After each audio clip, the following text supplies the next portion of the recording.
ब्लाय manner Scotland की एक बहुत बड़ी और शानदार हवेली थी। 1974 में रॉबर्ट डे विलियम नाम के एक आदमी ने ब्लाय मैनर हवेली खरीदी रेजिडेंशियल प्रॉपर्टी के तौर पर और उसमें रहने लगा।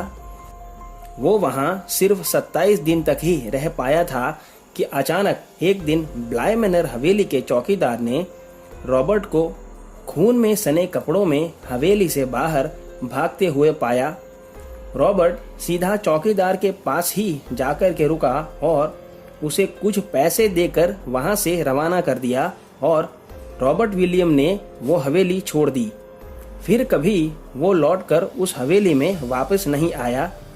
5 साल बाद एक भयानक कार एक्सीडेंट में रॉबर्ट विलियम की बहन और जीजा की मौत हो जाती है और एक ही केयर टेकर होने की वजह से कोर्ट ने रॉबर्ट को उसके भांजे और भांजी की कस्टडी दे दी और उनका पूरा जिम्मा रॉबर्ट विलियम को ही उठाना था। रॉबर्ट विलियम को ये जिम्मेदारी पसंद नहीं थी, लेकिन कोर्ट के ऑर्डर की वजह से उसे ये जिम्मेदारी उठानी पड़ी।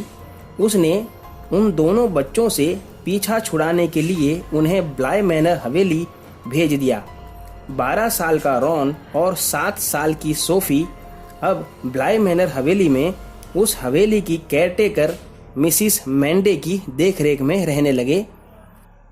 विलियम ने उन बच्चों को तो वहां रहने भेज दिया, पर कभी खुद उस हवेली में नहीं जाता था और हर महीने पैसे भेज दिया करता था। करीबन 7 महीने बाद उसने रॉन और सोफी के लिए एक होम टीचर हायर किया जिसका नाम था जूल एडम्स। जूल दूसरे ही दिन ब्लाय मैनर पहुंच जाती है और वहां जाकर घर की केयरटेकर मिसिस मैंडे से मिलती है। मिसिस मैंडे बड़ी गर्मजोशी से जूल का स्वागत करती हैं, लेकिन रॉन और सोफी का बिहेवियर बिल्कुल अच्छा नहीं था जूल के प्रति। मिसिस मैंडे दोनों बच्चों को डांटकर उनके कमरे में भेज देती हैं और जूल को पूरा ब्लाय मैनर दिखाती हैं। जब मिसिस मैंडे जूल को उसका कमरा दिखा रही थी, उस वक्त जूल ने देखा कि कमरे की बालकनी की खिड़की पर एक जवान आदमी खड़ा है।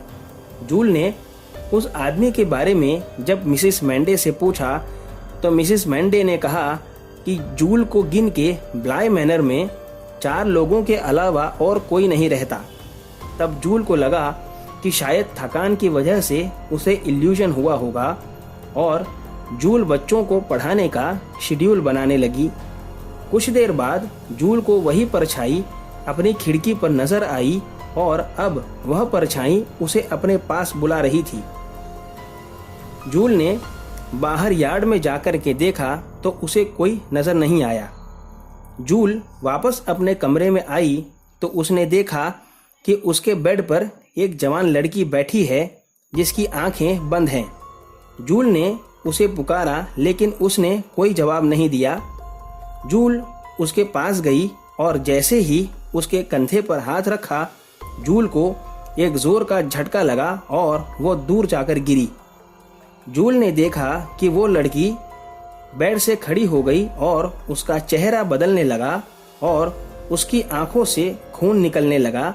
ये नज़ारा देखकर जूल जोर से चिल्लाई। तब मिसिस मैंडे, रॉन और सोफी उसके कमरे में दौड़कर चले आए और उसके चिल्लाने का कारण पूछा, लेकिन कोई उसकी बात का यकीन नहीं करेगा ये सोचकर जूल ने कुछ नहीं कहा। रात को डिनर करते वक्त जूल ने नोटिस किया कि सोफी दूसरी तरफ किसी को देखकर मुस्कुरा रही है। जब जूल ने सोफी से पूछा तो वो फिर से जूल पर गुस्सा हो गई। तब मिसिस मैंडे ने सोफी को डांट लगाई, लेकिन जूल ने गुस्सा ना करते हुए सोफी को आइसक्रीम दी, जिससे वो जूल से हंसकर बातें करने लगी और खुश हो गई।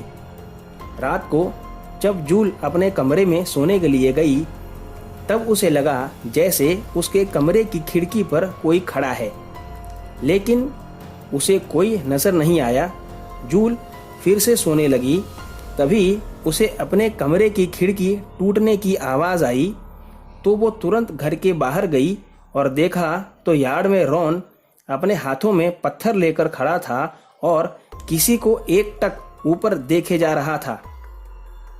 जब जूल ने उसे पुकारा तब वो सारे पत्थर फेंक के घर में चला गया और जूल भी उसके पीछे पीछे घर में जाने लगी। लेकिन घर के दरवाजे पर पहुंचते ही किसी अदृश्य शक्ति ने जूल को उठाकर हवा में फेंक दिया और वो दूर यार्ड में जाकर के गिरी।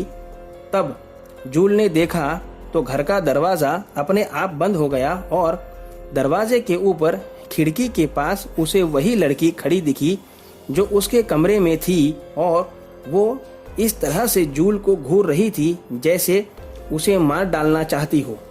ये सब देखकर जूल वहीं यार्ड में बेहोश हो जाती है और सुबह जब उसकी आंख खुलती है तो वह अपने बेडरूम में ही लेटी थी और मिसिस मैंडे उसके लिए चाय लेकर आई थी। उसने मिसिस मैंडे से पूछा कि उसे कौन लेकर के आया कमरे में। तब मिसिस मैंडे ने कहा कि सारी रात वो अपने कमरे में ही थी। तब जूल ने अपने कमरे की खिड़की की तरफ देखा तो वो भी सही सलामत थी। तब जूल को लगा कि वो शायद ये सब अपने सपने में देख रही होगी। दोपहर में जब जूल रॉन और सोफी को पढ़ा रही थी तब सोफी फिर से गुस्सा करने लगी जूल पर और कहा कि मिस डोना इस तरीके से नहीं पढ़ाती थी और उसे मिस डोना के साथ ही पढ़ना है। जूल जाकर के मिसिस मैंडे को मिस डोना के बारे में पूछती है। तब मिसिस मैंडे बताती हैं कि मिस डोना बच्चों की पहली होम टीचर थी और उसके आते ही बच्चे बिगड़ गए थे और इतना ज़्यादा बदतमीज़ हो गए थे कि उन्हें स्कूल से भी निकाल दिया गया था। लेकिन कुछ ही समय में मिस डोना की मौत हो गई थी। जब जूल ने डोना की मरने की वजह पूछी तब मिसिस मैंडे बात को टालकर अपना काम करने के लिए चली जाती है। अगले दिन जूल बच्चों को पढ़ाने के लिए ढूंढ रही थी। तब जूल को घर के बेसमेंट में आवाज़ आती है किसी चीज़ की। तो वो बेसमेंट में जाती है। तब उसे कोने में कोई बैठा हुआ दिखता है। तो जूल उसके नज़दीक जाती है तो उसके होश उड़ जाते हैं ये देख के कि वो और कोई नहीं बल्कि मिस डोना की लाश थी जो अपने सर को अपने हाथों में लिए बैठी थी। जूल ये देख करके तुरंत वहाँ से भागती है और घर के बाहर निकल जाती है। तभी वो देखती है कि सोफी उसी डोना के साथ बैठकर खेल रही थी। ये देखकर जूल सोफी को तुरंत वहाँ से लेकर घर में ले जाती है। तब जूल को खिड़की में वही लड़का खड़ा दिखता है जो देखते ही देखते एक शैतान के रूप में बदल जाता है। तब जूल वहाँ से भागकर रॉन को भी ले आती है और उसे और सोफी को साथ में खड़ा करके बार बार उस खिड़की वाले लड़के के बारे में पूछती है। तब सोफी उसे बताती है कि वो उनका ड्राइवर पीटर था जो उन्हें स्कूल छोड़ने जाया करता था और पीटर और डोना के बीच प्रेम हो गया था। लेकिन दोनों किसी हादसे में मर जाते हैं। ये जानने के बाद जूल समझ जाती है पीटर और डोना की आत्मा बच्चों के ऊपर कब्जा करने की कोशिश कर रही हैं। जूल ने मिसिस मैंडे से कहा कि वो तुरंत एक चिट्ठी लिखकर विलियम को भेजे कि बच्चों की ज़िंदगी खतरे में है। मिसिस मैंडे लेटर को लेटर बॉक्स में डाल देती हैं लेकिन रॉन उस लेटर को जला देता है। एक दिन जब जूल रात को अपने कमरे में सो रही थी तब सोफी उसके कमरे में जाती है जिसके हाथ में एक बड़ा चाकू था। ये देखकर जूल सोफी के पास जाती है। तभी उसे सोफी के पीछे मिस डोना की परछाई नजर आती है और जूल उसी रात सोफी को मिसिस मैंडे के साथ शहर भेज देती हैं विलियम के पास। दूसरे दिन जूल कुछ ढूंढने के लिए बेसमेंट में जाती है। तब उसे वहाँ पर 2 वुडू डॉल्स मिलती है जिन पर रॉन और सोफी लिखा हुआ था और दीवार पर सैटर्न की तस्वीर बनी हुई थी और नीचे काले जादू की चीजें रखी हुई थी। ये देखकर जूल समझ जाती है कि पीटर और डोना काला जादू करते थे और दोनों बच्चों की बलि देना चाहते थे, लेकिन उनकी चीज उन्हीं पर लौट आती है और दोनों की मौत हो जाती है। लेकिन फिर भी वो दोनों रॉन और सोफी को मारना चाहते हैं। उतने में जूल को मिसिस मैंडे का फोन आता है और वो बताती हैं कि ब्लाय मैनर एक ग्रेवयार्ड पर बना हुआ है और उस घर में बहुत सी आत्माएं हॉन्ट करती हैं, जिनके डर से पीटर घर छोड़कर भागा था। तब सीढ़ियों से गिरकर वो घायल भी हो गया था। ये बात सुनकर जूल समझ जाती है कि वो जितना सोच रही थी उससे कहीं ज्यादा भयानक है ब्लाय मैनर, और वो रॉन को ढूंढने के लिए जाए उससे पहले ही रॉन उसके सामने आ जाता है, जो काफी डरा हुआ था और रो रहा था और उसके पीछे पीटर और डोना की आत्माएं खड़ी थी।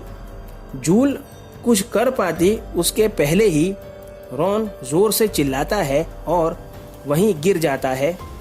जब जूल देखती है तब तक रॉन मर चुका होता है। दूसरे दिन विलियम एक कार भेजता है और जूल को वापस शहर बुला लेता है। उस दिन से ब्लाय मैनर के गेट पर ताला लग जाता है और आज तक नहीं खुला। दोस्तों, अगर आपको कहानी पसंद आई हो तो वीडियो को लाइक और चैनल को सब्सक्राइब कर लीजिए, और अगर आपके पास में भी ऐसी कोई कहानी है तो मेरे साथ मेरे ईमेल पर शेयर कर सकते हैं। ईमेल डिस्क्रिप्शन बॉक्स में दिया हुआ है। तो मिलते हैं अगली वीडियो में। तब तक stay home, stay safe. Thank you.